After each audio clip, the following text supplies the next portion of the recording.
I'm back with a terrible haircut. 여기에서 왜? So that's the hair belly.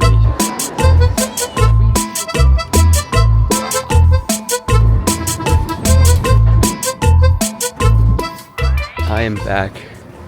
I am also in Italy right now. I am so sorry for the many-month hiatus, and I guess I owe some sort of a explanation, at least, for why I was gone.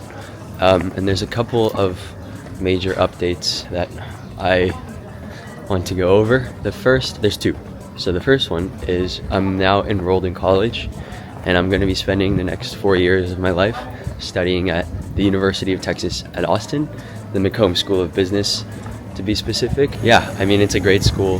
It's, I think, 5th in the United States for business and number 1 for accounting.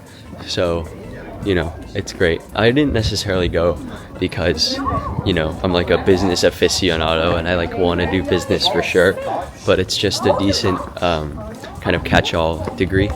Plus, if I get my accounting degree, then I mean, you know, it opens up so many doors. But yeah, I'm gonna be going to UT Austin. But I went to orientation like last week, 2 weeks ago, and it was kind of scary and daunting because everyone there almost knew exactly what they were doing. So like specifically for McCombs, all my friends, they were like, yeah, I'm gonna do finance for 4 years. After undergrad, I'm gonna work in investment banking for 2 years. I'm gonna work a 9 a.m. to 2 a.m. job. And then I'm gonna go into private equity, and then I'm gonna make so much money.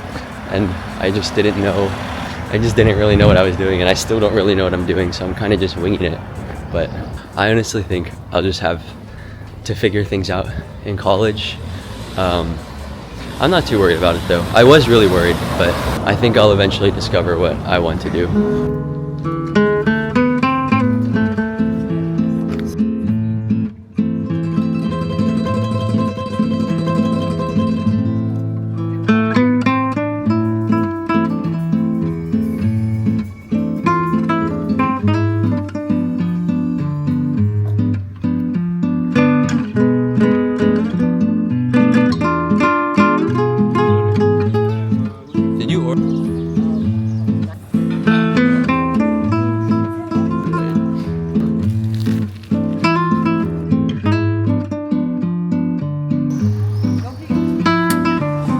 안녕하세요.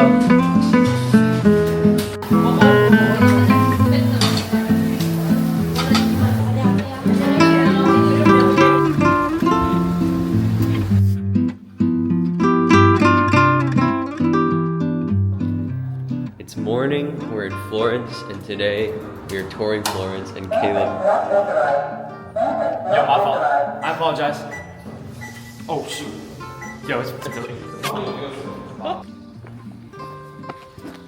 So the city Florence that we're in right now was the birthplace of the Renaissance that brought Europe out of the Dark Ages, the Middle Ages, into modernity, basically.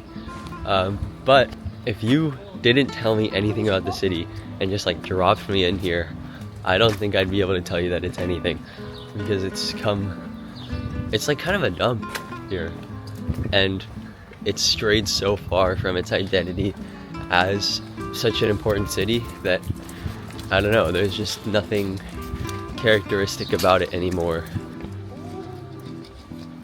It's like and this immediately invalidates everything I just said about it being a dump. You could see how it was once in Florence. Yeah. A city that flourished. Yeah. It's a beautiful city. Looks from afar. Far from looking. Yeah, but when you're walking through the streets and stuff, it's kind of...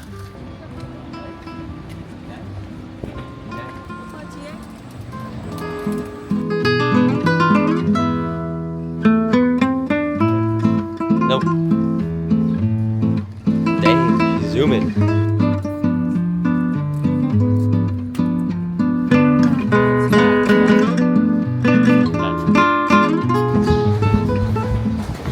I think there's certain parts of Florence that are like very nice because they're very acclimated to tourists and stuff, and then there's parts of Florence that are where locals live that are kind of a dump because there's not as much tourism there. This place is really nice because there's so much tourists. Everyone here is a tourist, and all the money in this city comes from tourism because what Florence produced, like Renaissance art, isn't like a commodity, but tourism is a commodity. Tourist. Tourist. Tourist.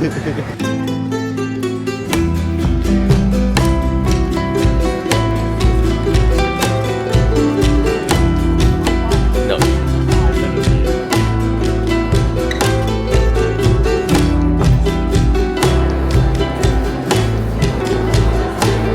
I'm repping the Michelangelo merch. I'm a big Michelangelo supporter here. There's people who can, like, if you say imagine a red apple on a table, then they can see a red apple on a table so clearly that it's like you could reach out and grab it. I'm not one of those people. What? Can't anybody do that? I can't do that. You can do it? What do you mean? If you tell me to imagine a red apple on a table, like, I can't really do it. It's kind of blurry. It's a red apple on a table. Yeah, I can't do it. But I think Michelangelo, I think you're like, special if you inside can do it. the marble block, he could see it, and then it like moved around with perspective. So like when you get close to it and stuff, it would actually. He's seeing like an augmented reality. Yeah, like one of those AR glasses, but it was the OG. And so all you had to do was just like break it out. What are they? What are they? I also found out that there's something I can do in Italy that I cannot do in America. So we're gonna go realize that. And that thing's gonna start moving.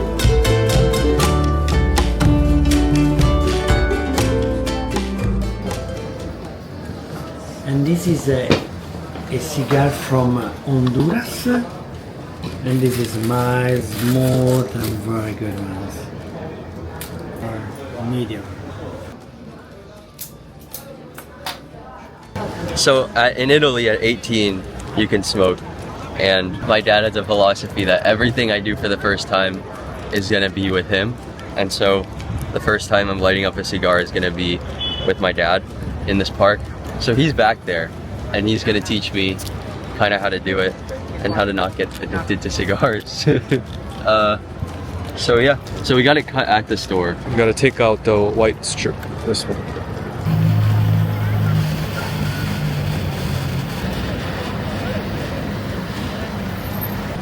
Don't inhale it. Yeah, let go. Yes. It smells good. Yeah, it does smell good. Smells good, actually. Yeah, it smells nice.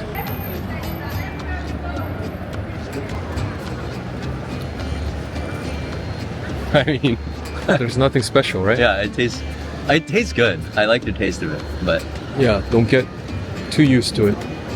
Just do it when you celebrate something special. That's about it. it's graduation Yeah, this is for your graduation graduation. cigar. This place is really famous and I had no idea.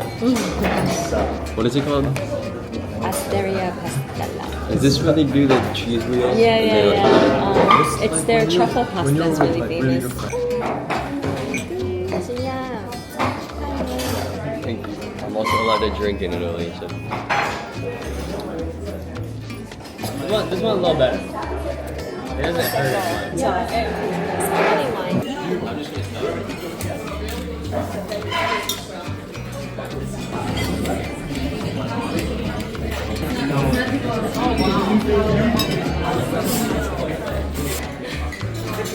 What is that? Yum.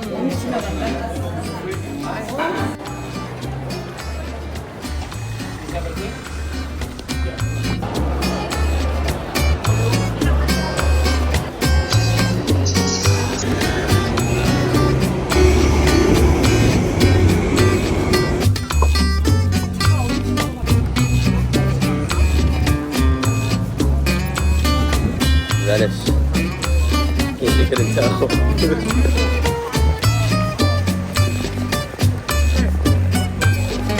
It's just like Las Vegas.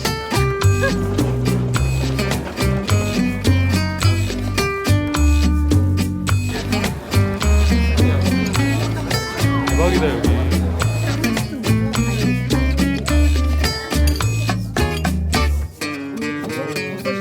the second major update in my life is this scar. I don't know if you can see it. I got it because I got in a car wreck with a pole. I'll put pictures of it here. Basically, I was parked in a spot and this parking pole was in the middle of the parking lot where it wasn't supposed to be, and I was going out and it was in my way and I didn't see it, I guess because I was looking straight at it and my car's pretty high. So I ran into it and it bounced off my front fender because it's made of steel and went through my windshield and missed me by about this much probably, and then impaled my back seat. And I was lucky to only have a couple shards of the windshield just slice my forehead, and it was only like 6 stitches, so thank goodness it wasn't a foot to the left, because if it were a foot to the left, my head would have been a pile of flesh and skull and brains. And in the moment, I didn't really think anything of it, and even now, it's kind of difficult to wrap my head around really what happened, and all I can do is think about it and logically deduce a plan of action for how to live. And I'm not anyone to tell you what to do, but I just learned how fragile life is, and I think that we all ought to live in a way that is acknowledging of that fact. Obviously, this world isn't everything, but while we're here, we might as well make the most of it because it's so fragile. Anyway, take that as you will. I need to end this vlog because I've been trying to end it for like 5 days, and I finally found such a beautiful setting to do it at. But yeah, life is fragile. Be thankful, do good, be kind, and yeah, that's it. I'm gonna try to put out a video every day for the rest of my time in Italy and Switzerland, so be on the lookout for that, and I will see you tomorrow, hopefully.